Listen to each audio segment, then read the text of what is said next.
Bonjour à toutes et à tous. Bienvenue à cette table ronde sablier de l'enfance à l'histoire présentée dans le cadre du Salon du livre de Trois-Rivières par la SEM, qui est la Société des écrivains et des écrivaines de la Mauricie, qui a fêté ses 43 ans cette année et qui compte plus de 80 membres, qui sont tous des écrivains et des écrivaines de la Mauricie et du centre du Québec.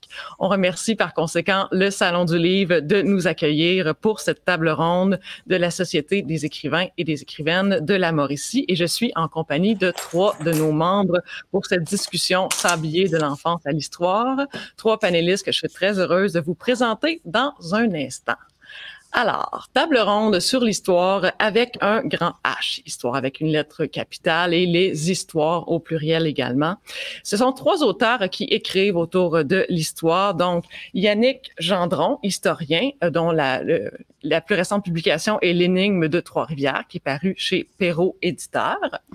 André Hamel, dont c'est le second livre, Le désarroi du vieil Hubert, paru chez Le Méac, et Louise Lacourcière, qui a beaucoup de publications à son actif, donc une douzaine de publications, et sa plus récente est Shawinigan Falls, c'est paru chez Libre Expression. Alors ici, on a à la fois du roman historique, de l'essai et du roman psychologique.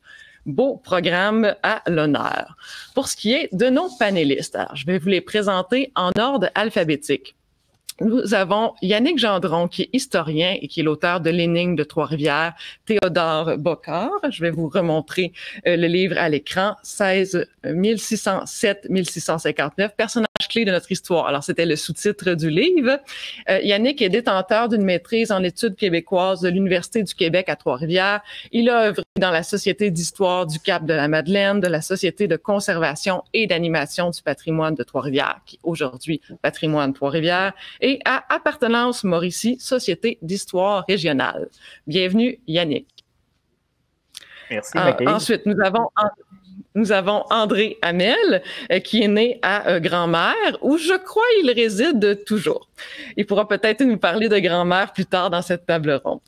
Après des études en sociologie, il a enseigné au cégep de Shawinigan pendant une quinzaine d'années et ensuite il est intervenu à titre de conseiller en formation auprès d'entreprises du monde de l'automobile et de l'aéronautique.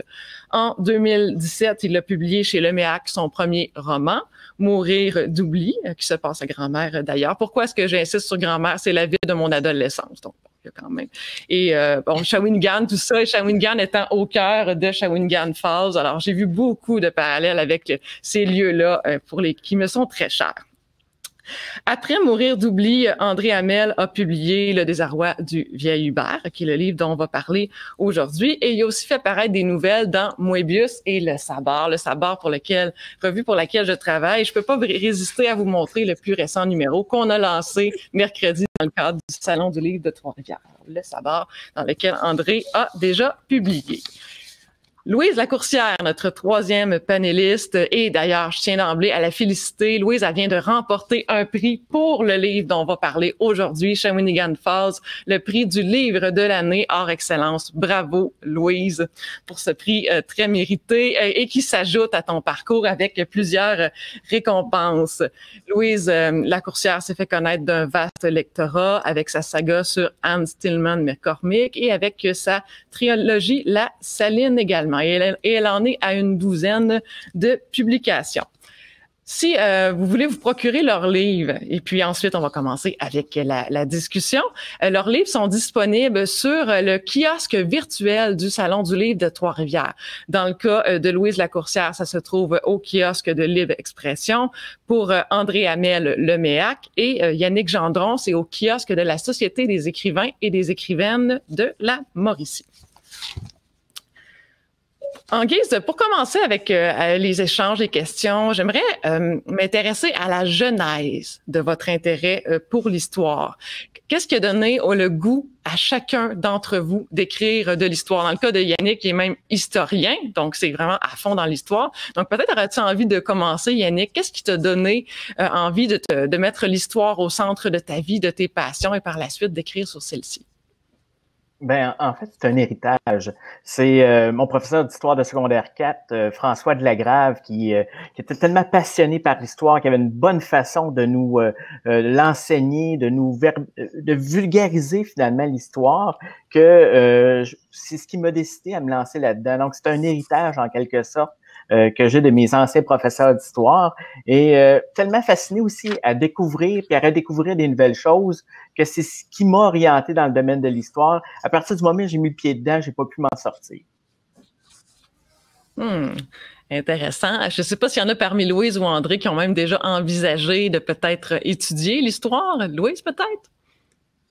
Ben moi, j'ai fait mon bac en pédagogie et ma majeure est en histoire. Mais il faut dire que dans mon parcours, l'histoire, c'est comme si j'étais tombée dedans quand j'étais petite, un peu comme Obélix dans la potion magique. Mon père était imprimeur et il a édité et imprimé un journal qui s'appelait L'Histoire. Et mon frère, qui est historien, mais qui est aussi mon parrain, pendant mes études, me donnait la permission d'aller faire des recherches aux archives du séminaire de Trois-Rivières où il était archiviste.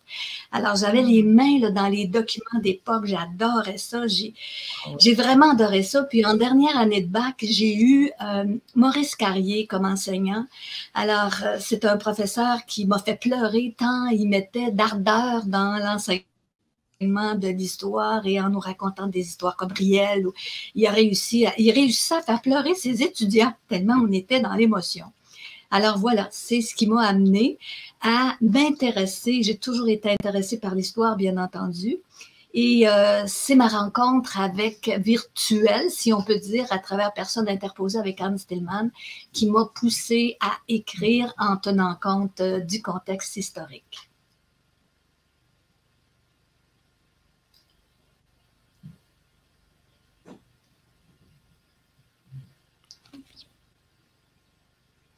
Est-ce que vous m'avez bien entendu? Oui, on a perdu un petit moment. Après Anne Stillman.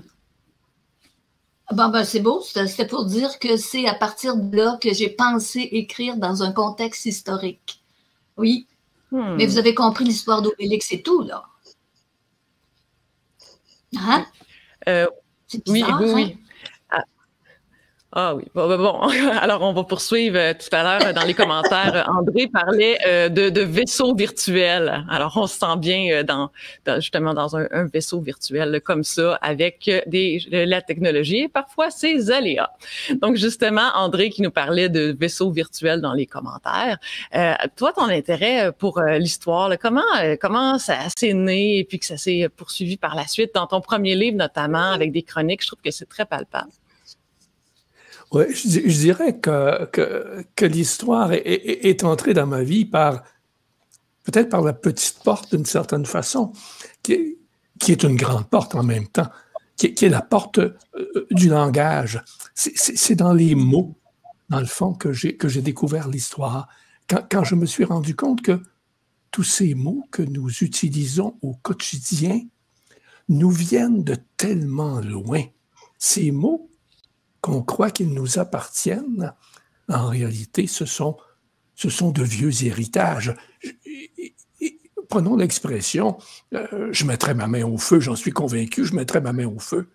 Mais qui serait assez fou pour mettre sa main au feu? Mais cette expression-là, que l'on utilise régulièrement, qu'on utilise couramment, nous vient du temps de l'Inquisition, du temps de la Sainte Inquisition, il y a des siècles, alors que pour départager le vrai du faux, s'assurer que le témoin, ou plutôt l'accusé, disait la vérité, on lui proposait de mettre la main au feu.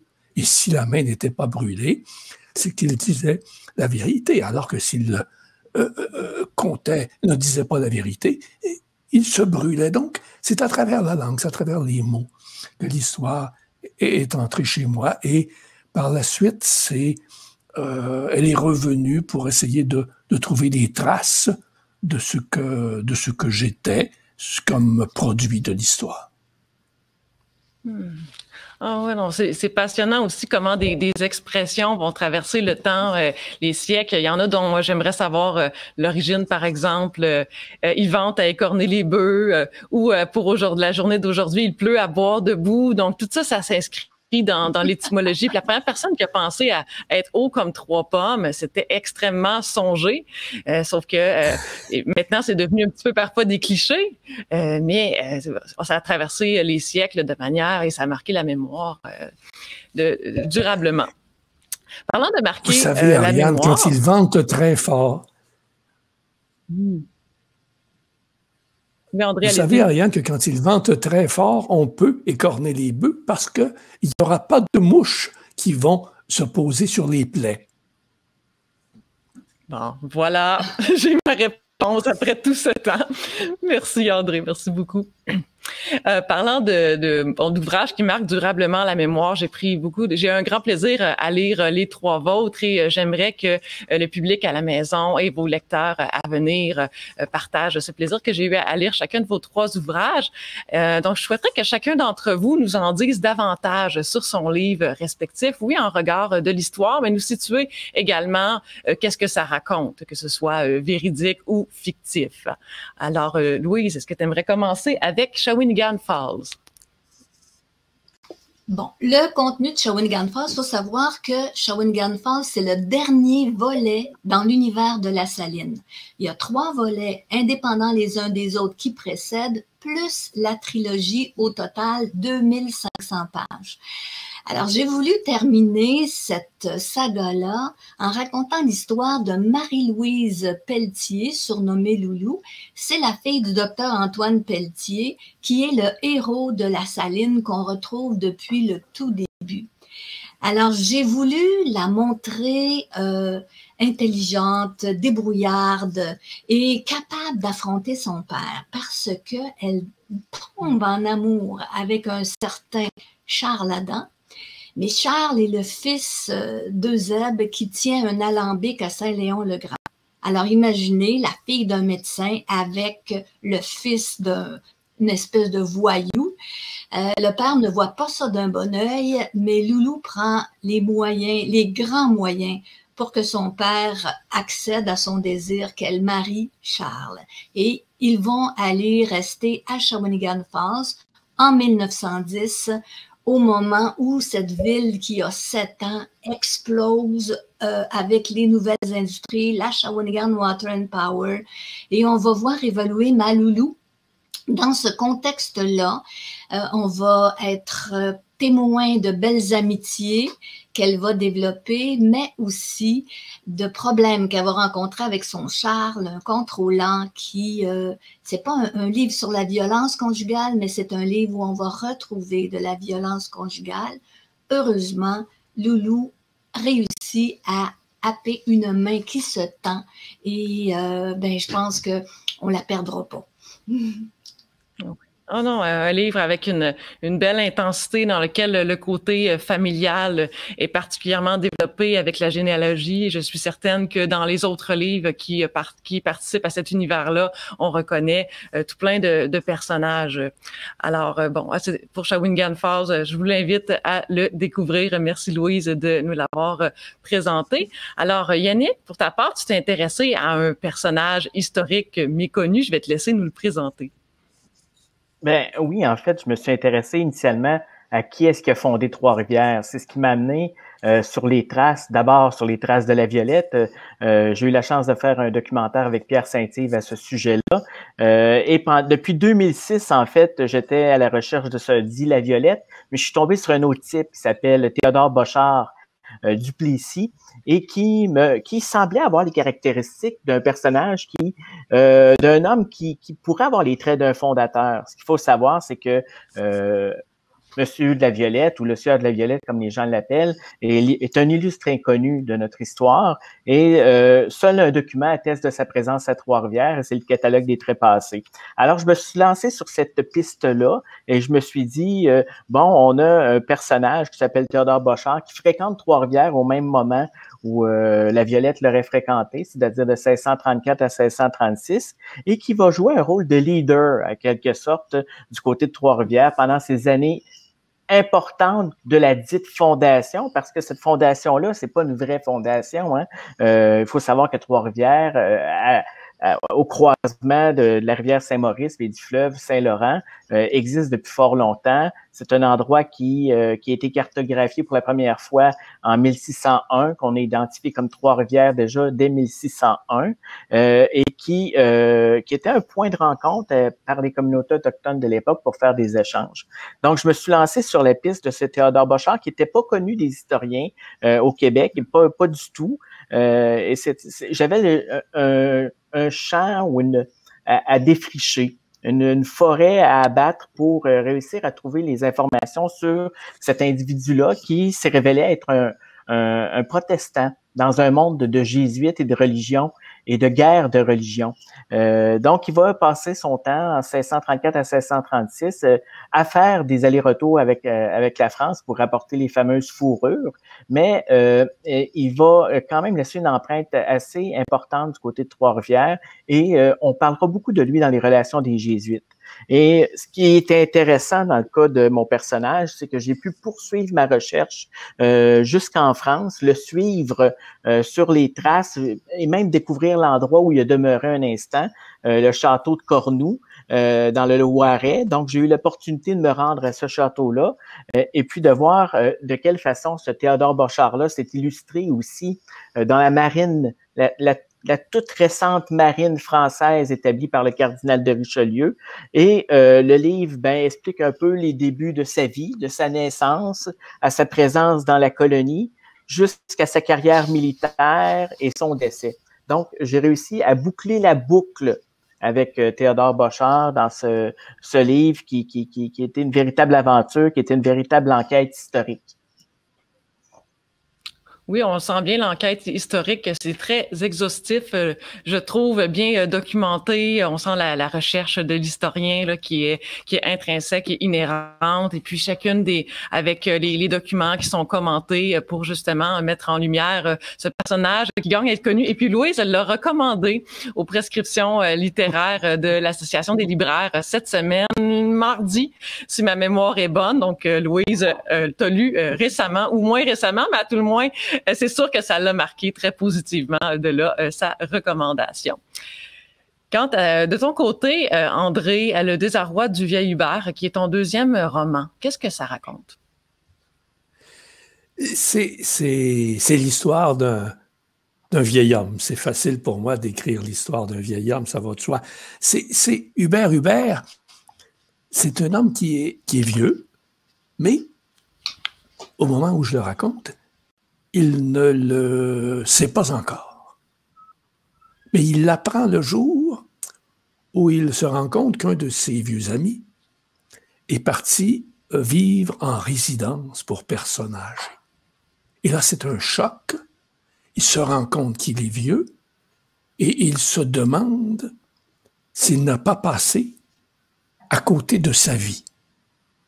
Et là, après avoir appris cette nouvelle que son vieil ami est en résidence, il passe une nuit, pour reprendre un peu l'image que utilisait Pascal, une nuit de feu, au cours de laquelle s'exprime son désarroi, au cours de laquelle il revit une grande partie de sa vie et entre autres de son adolescence et de son âge de jeune adulte, au temps des années 50, 60, alors qu'il a dû faire des choix entre la rigidité morale du temps d'avant et la liberté plus grande du temps nouveau.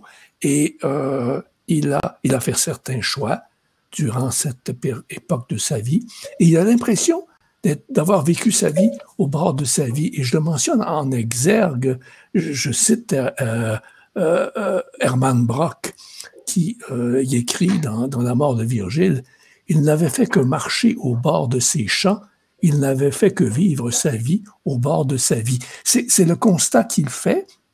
Et par la suite de ce constat-là, il vit cette nuit avec des visions qui l'amènent ailleurs, mais qui l'amènent aussi à trouver à terme une très grande paix, une paix tellement grande qu'il décide d'assumer à terme sa propre mort et de la vivre par anticipation, de la décrire par anticipation.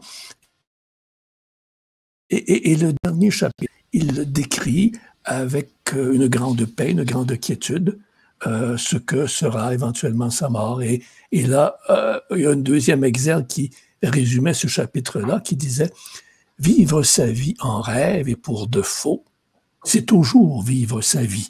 Ça vient de Pessoa, du livre de l'inquiétude. Donc, c'est l'histoire de cet homme qui, à défaut d'avoir su vivre, apprend à vivre, à mourir et à vivre sa mort.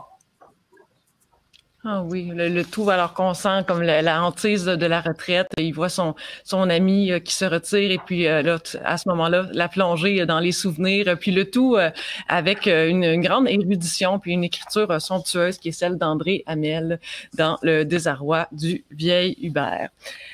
Bon, ma prochaine question. En introduction, j'avais parlé un peu donc de la Mauricie, Shawinigan, Grand-Mère, Trois-Rivières. Bien sûr, vous avez... Bon, pour ce qui est de Grand-Mère, je vais peut-être commencer en posant ma question à André à cause de ça. Parce que j'ai vraiment eu l'impression, dans Le désarroi du vieil Hubert, de reconnaître Grand-Mère et notamment le coin avec l'église Saint-Jean-Baptiste. Alors, j'avais l'impression que la Mauricie y était, même si elle n'est pas nommée dans ton cas. Dans le cas de Louise, on a bien sûr Shawinigan, Saint-Léon, Le Grand, Trois-Rivières. Le roman se promène en plusieurs lieux. Yannick avec Trois-Rivières également. Donc, j'aimerais que vous nous parliez du lieu que vous avez choisi ou du lieu peut-être imaginaire dans le cas d'André et en regard de l'époque également. Alors, André, est-ce que ça se passe à Grand-Mère? Ah oui, évidemment, ça se passe à Grand-Mère, tu l'as vu juste, Ariane. Et que veux-tu? Grand-Mère, c'est ma langue maternelle, c'est non pas seulement ma ville natale, mais je pense que Grand-Mère, c'est ma langue. Tout ce que je connais du monde, c'est cette petite ville dans laquelle je suis né, là où j'ai vécu toute ma jeunesse, toute mon adolescence. Par la suite, j'ai eu de grandes infidélités à cette ville, mais je suis revenu vers cette vieille maîtresse dans le grand âge. Et donc, Grand-Mère, ça a été pour moi, quand je suis revenu, d'ailleurs, après l'avoir quitté une trentaine d'années, quand je suis revenu, ça a été pour moi à la fois une grande joie et une grande tristesse de voir cette petite ville qui était devenue décrépite, si l'on veut, et que je ne reconnaissais pas ou que je ne reconnaissais peu. Et j'ai essayé, d'abord dans un premier temps, d'en mourir d'oubli, d'essayer de la faire revivre, mais je l'ai fait revivre aussi dans Le désarroi du vieil Hubert, en me promenant dans des lieux actuels, plutôt que dans des lieux passés, et en essayant de faire vivre ces lieux actuels. Et si je n'ai pas nommé Grand-Mère comme telle, si j'ai décrit Grand-Mère sans la nommer, c'est pour me donner une plus grande liberté. J'ai pu refaire Grand-Mère comme j'avais le goût de la voir à ce moment-là, et ne pas la nommer évitait de créer un hiatus entre le réel et l'imaginaire. Donc, Grand-Mère, je n'y échapperai jamais, je pense. C'est ma ville natale, c'est ma langue maternelle.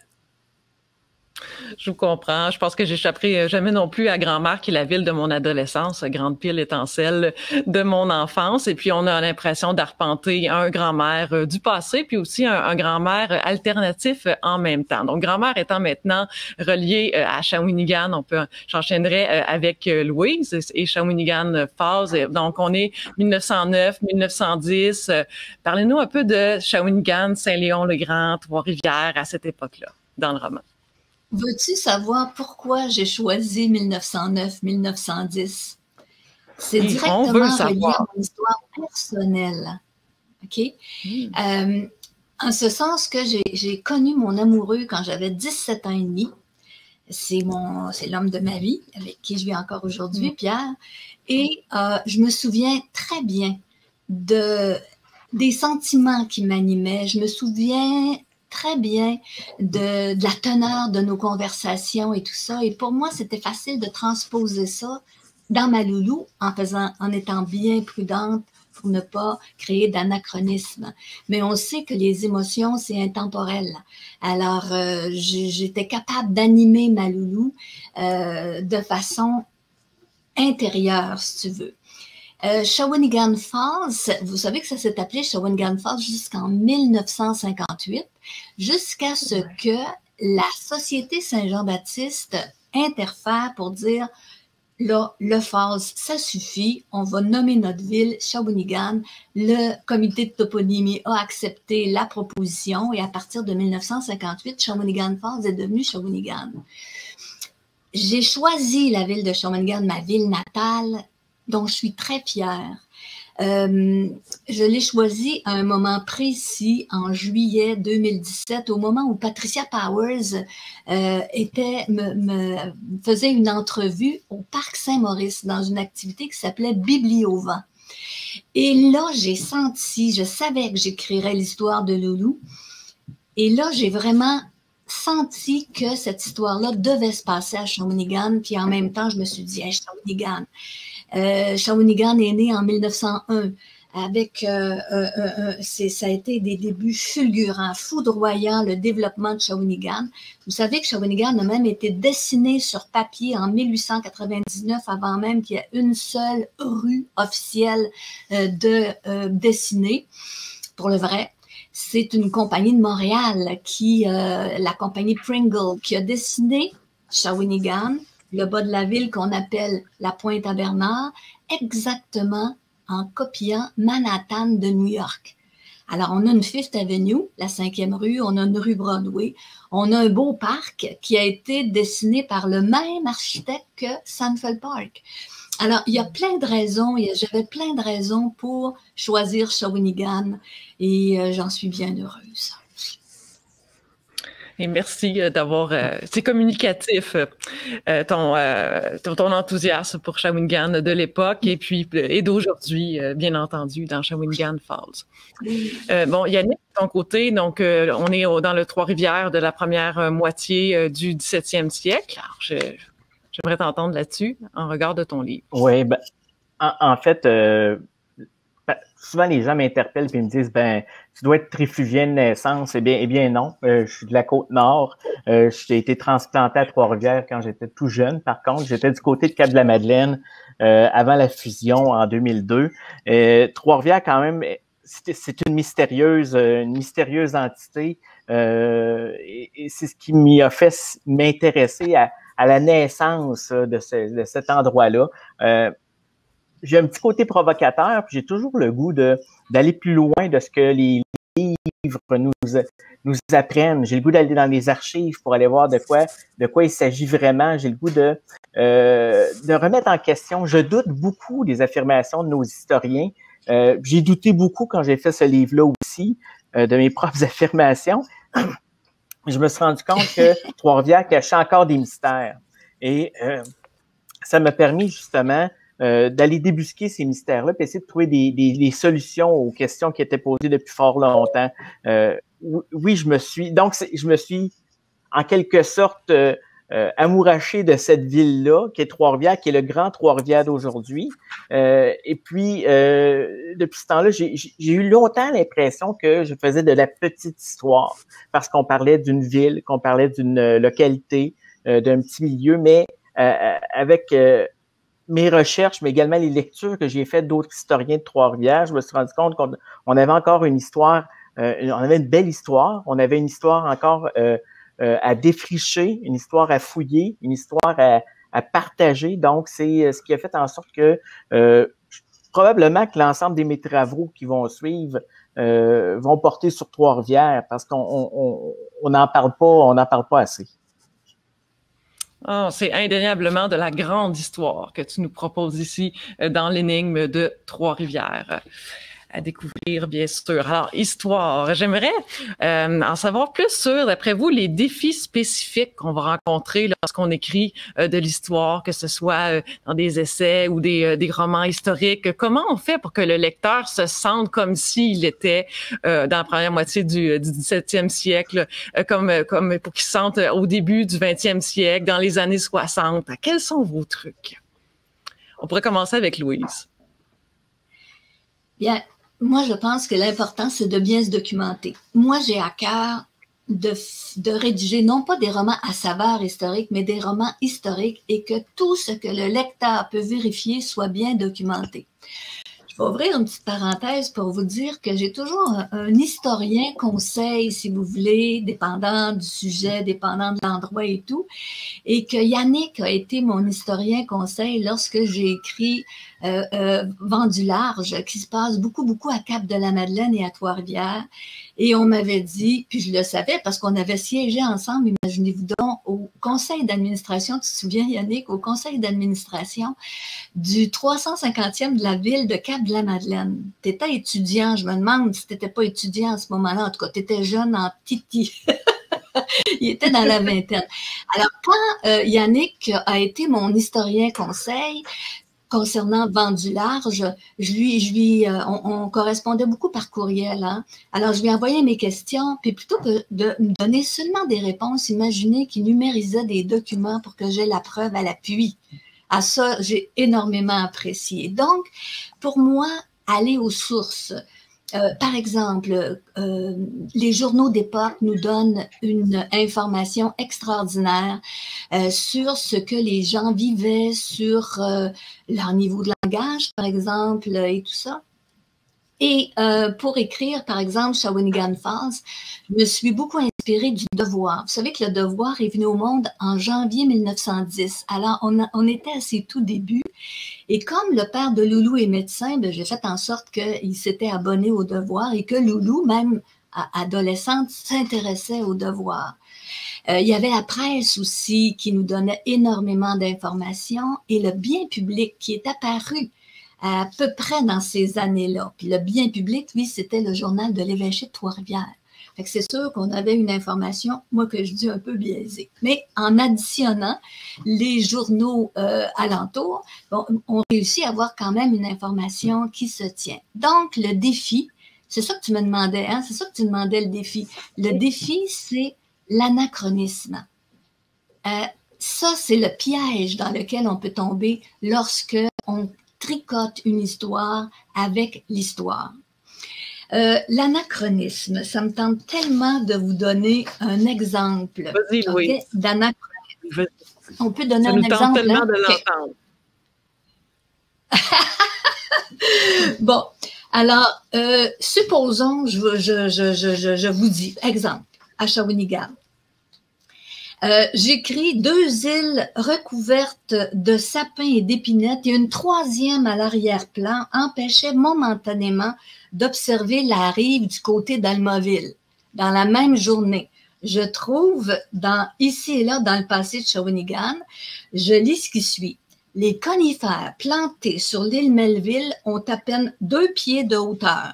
La Shawinigan Water and Power a fait planter sur l'île Melville 30 000 épinettes et 20 000 sapins. Alors, à 2 pieds de hauteur, ça ne nous empêche pas du tout de voir Almoville, vous comprenez? Je dis aussi que Charles a offert un petit présent à Mme Trudel qui est emballé dans du papier craft. Mais là, j'ai eu un petit doute. Dans le Robert, vous avez toujours l'année où le mot est entré dans la coutume. Et selon Robert, le papier craft serait devenu dans le vocabulaire courant seulement à partir de 1931. Alors, les anachronismes, ça, c'est vraiment la bête noire des romanciers historiques. Il faut faire attention. C'est important d'avoir des lecteurs de manuscrits pour être aux aguets de ça. Ah oui, tellement. Puis si ma mémoire est bonne, alors le cadeau va être enveloppé dans du papier journal et non pas... oui, et ça va être dit comme ça. C'est très bon. Hey, là, une bonne mémoire, Ariane. Et puis, je crois, Louise, que tu joues aussi sur des détails, comme par exemple, tu nous parles à un moment donné d'un orignal qui se promène au centre-ville de Shawinigan. Ça ne peut qu'être vrai. Tu mentionnes les cornflakes. Ah oui, absolument. C'était l'orignal à Thibodeau. Oui. OK. Et les cornflakes, j'avais essayé de le passer dans mon roman d'avant, mais mon éditrice me l'avait coupé. Puis là, j'ai dit, me réessayer cette fois-ci. Et là, j'ai pu passer l'histoire des cornflakes, que moi, je trouvais ça super intéressant. C'était des médecins qui traitaient des gens qui avaient des problèmes d'estomac. Et la manière dont ils ont découvert comment le cornflakes, finalement, je trouvais ça super intéressant. Oui, et puis ça devient le déjeuner de Marie-Louise tous les matins. Alors, bon, par rapport au défi de l'histoire, j'ai envie de poser la question à notre historien dans son essai. Lorsqu'on lit l'énigme de Trois-Rivières, on se sent vraiment à l'époque de la fondation de Trois-Rivières. Il y a un sens de l'atmosphère qui est convoqué aussi, j'ai trouvé. Alors, comment est-ce que tu as installé ça, Yannick? Ben, en fait, souvent, on dit que les historiens doivent être absolument rigoureux, s'en tenir aux faits, s'en tenir à ce qu'on peut prouver. Mais il y a une partie de l'histoire qu'on ne peut pas écrire sans imagination. Donc, il faut être capable d'aller s'imprégner des documents de l'époque et de ressentir un peu ce que les gens devaient vivre à cette époque-là. Entre autres, les Français qui arrivent en Nouvelle-France, qui s'installent à Trois-Rivières le premier hiver, comment on va faire pour survivre? Il fait froid. Là, on n'a pas encore eu tous les échanges culturels avec les communautés autochtones de l'époque. On ne sait pas trop comment se débrouiller. On est dépendant d'eux. Donc, l'idée, c'est de réussir à se mettre un peu dans la tête des individus, des gens de l'époque, pour réussir à combler les vides de l'histoire. Parce que ce qui est le plus dur quand on rédige en histoire, c'est certainement d'être capable d'aller combler ces vides-là et de le faire de façon harmonieuse, avec un sens du réalisme également. Donc, ça nous amène à poser beaucoup d'hypothèses, de sorte que dans mon livre, je pense qu'il y a beaucoup plus de points d'interrogation que de points d'exclamation. Donc, effectivement, ça prend beaucoup de rigueur en histoire. Ça prend également beaucoup d'imagination pour remplir les blancs que les documents d'archives ne nous disent pas. Le tout appuyé par des sources qui sont généreusement citées dans l'énigme de Trois-Rivières. Très impressionnant à voir à l'œuvre. André, de ton côté, les défis par rapport à l'histoire à un grand H dans tes histoires? Il y a un double défi. Il y a d'une part celui de l'exactitude des faits. Et ce défi-là, il n'est pas trop difficile à surmonter. Mais il y a un autre défi qui, lui, est presque impossible, c'est l'exactitude des émotions. On peut rendre l'exactitude des faits en se documentant, en regardant, comme je l'ai fait beaucoup à certains moments, les journaux, les revues de l'époque, en regardant d'autres documents historiques, en regardant de vieilles photographies aussi. Et on peut donc aller chercher l'exactitude des faits. Mais comment les gens vivaient les émotions au moment où on raconte, au moment de l'histoire racontée? Ces émotions-là ne sont jamais vécues de la même façon d'une génération à l'autre. Est-ce que je vais prêter à mon père, si je mets en scène mon père dans un roman, et jeune, et que je lui prête des émotions, est-ce que ces émotions, ce sont les miennes? Sa façon, son angoisse d'adolescent, moi, dans les années 1950-60, n'est pas la même que celle qu'il a vécue, lui, dans les années 20 ou 30. Comment la rendre, cette émotion? Et là, la seule façon que j'ai trouvée pour rendre les émotions anciennes, c'est en trouvant un style, une façon de dire les choses, une façon de narrer, de raconter, qui donne ce que j'appellerais une exactitude poétique par rapport à l'exactitude factuelle. Et j'enrobe à l'occasion cette exactitude poétique de précision historique qui font croire que tout cela est vrai et à tout le moins que tout cela est vraisemblable. Je mets donc la précision au service d'une exactitude qui, elle, est plus floue, si l'on veut, que ce que j'appelle l'exactitude poétique. Oui, précision là, qui est vraiment bien transmise dans tes deux livres. J'ai aussi eu l'occasion de lire ton premier, André. Et puis, c'est ce que je trouve intéressant aussi dans ce que tu as mentionné, c'est finalement le mal du siècle change d'un siècle à l'autre dans la façon de le raconter, avec les précisions, le vécu, le cadre historique. On approche tranquillement de la fin, mais je vais vous poser une dernière question, donc à répondre rapidement chacun. Donc, j'aimerais ça que vous nous suggériez un ou deux livres liés à l'histoire, donc des recommandations de lecture pour les gens à la maison et pour moi. Yannick, est-ce que tu aimerais te lancer en premier?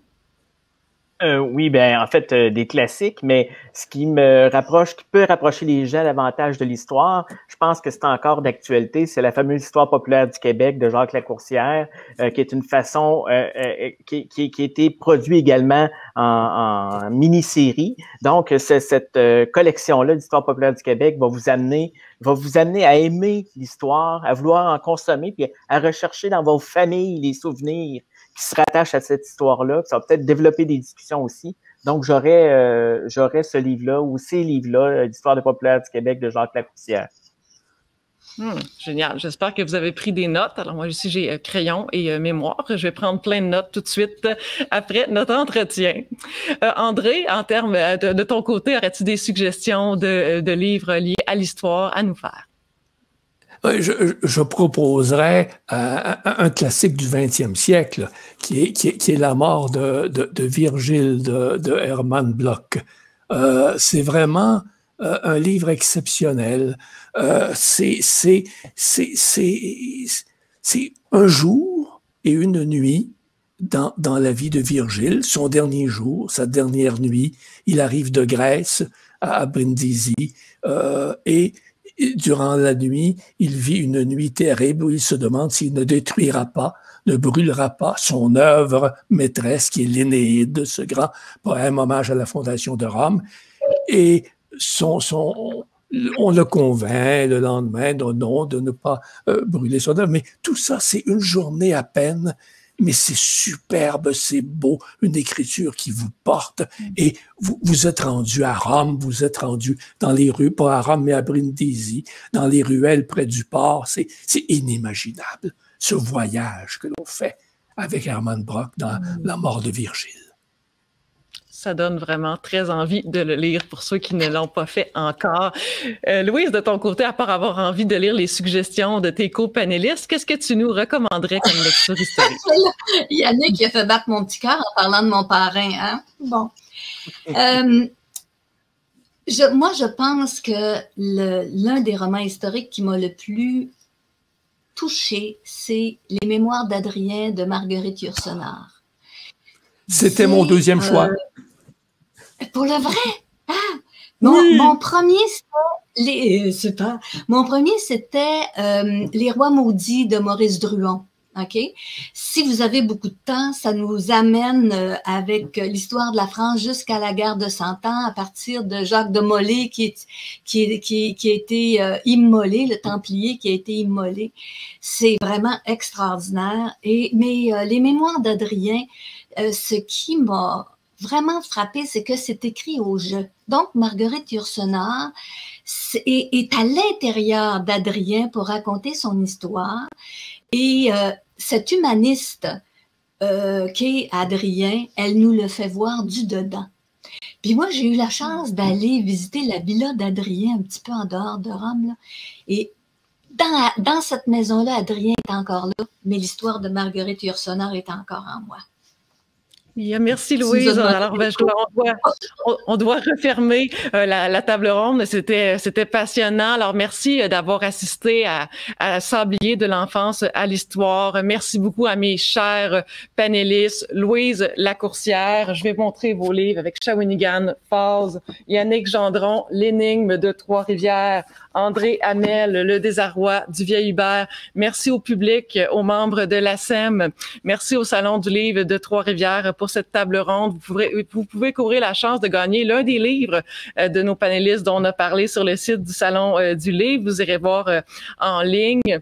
Et il reste de nombreuses activités de nos membres de l'ASEM et des activités de tout plein d'écrivains à découvrir au Salon du livre. Vous irez visiter leur site et celui de l'ASEM à écrivainmauricie.québec. Bon Salon du livre et une très belle fin de semaine livresque. Merci. Merci Ariane.